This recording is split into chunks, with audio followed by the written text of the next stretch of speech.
It is time to unveil the new addition to the state. The Sanford Pentagon in Sioux Falls will house the South Dakota Basketball Hall of Fame. South Dakota High School Basketball Hall of Fame. But to understand it, you have to understand where it started. In this bus. A man named Myron Moen purchased it in Oklahoma. Then a light bulb went off. Why not make this a roadshow museum with a salute to his favorite sport? We gutted the bus out and we put some pictures up. We put just a number of items of memorabilia in the bus, in cases. What it became was a traveling roadshow all across the state. Homecomings, I have gone to crazy days all over the state of South Dakota. It was from that South Dakota Basketball Express that they realized the appetite for the state's history for the game. The small towns and warm gymnasiums that had captured the state for so many years. Those memories that last a lifetime to the inductees in the first class, like a 1958 state title team from Huron. We grew up as 4th and 5th graders. We all played against each other. We had four grade schools in Huron, and we would play each other all through the years, 4th and 5th grade. And then by the time we got to be seniors, we had 3 seniors that had played against each other and 3 juniors.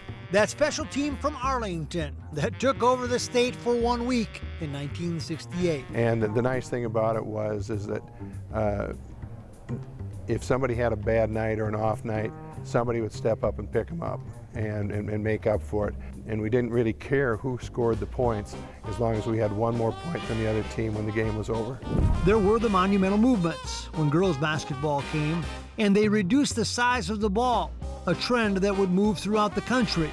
I took it to Ruth Rain, who was head of the girls' South Dakota High School Activities Association. She was impressed with it and took that all through the season, all the tournaments of the state tournament, got good results. The next year, South Dakota adopted that as the official basketball in South Dakota.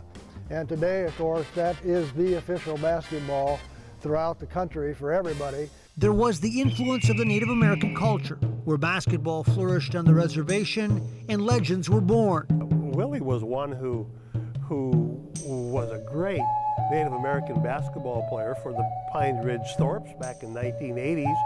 And I mean, what an athlete. That's right, Willie White, a name that resonates for anyone that saw him play. He came from the Pine Ridge Reservation, and in the mid-1980s, he and his team were the show, winning a title in 1987, motivated by their people. And we used to like to see the pride of our people, you know, how proud we made them, you know. That's what I played for them years, you know. Everybody asked me that question is, what drew me to play, you know. My mother, seeing her smile, you know, seeing her proud, and seeing my people proud, you know. That's what drove me to play as hard as I did to, you know, to try to get as best as I could. Honestly, I felt like a warrior back in the day, you know. White's legacy is like one of those comets. It leaves, but people continue to talk because it was so spectacular. About the first slam dunk machine that he was, that could carry a team.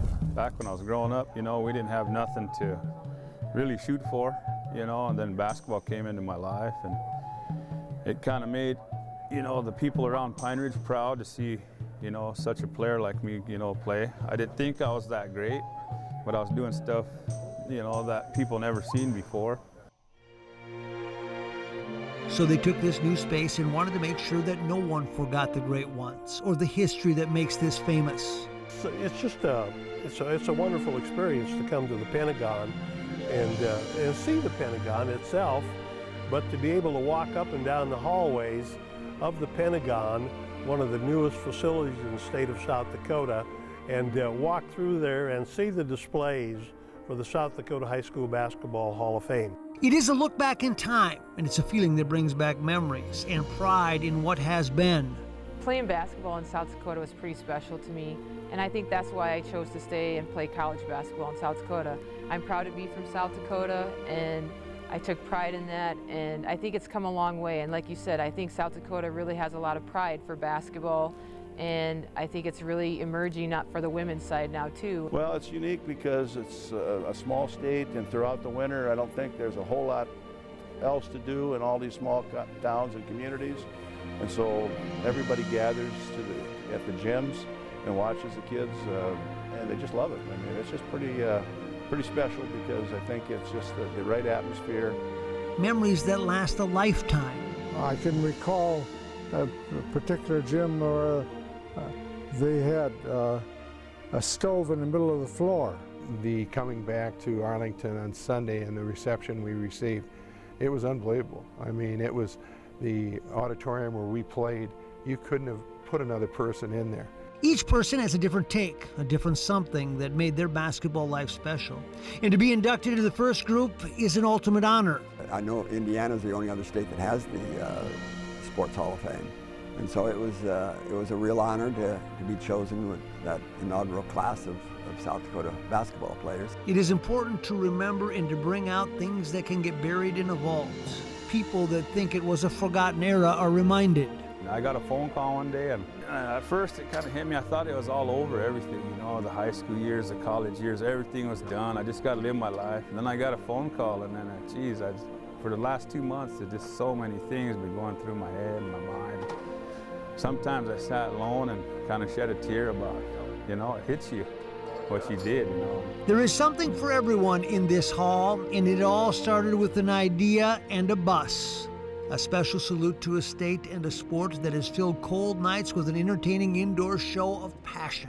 Being a cold weather state like South Dakota is, once the crops are in, it's time for basketball. And everybody goes to the basketball games to support their team. And it's all captured here. And the reason I really started the South Dakota Basketball Hall of Fame is because we wanted to chronicle, preserve, and record the history of South Dakota basketball. And that's what we've done today. Life to the Max is brought to you by Life Touch, photography for a lifetime.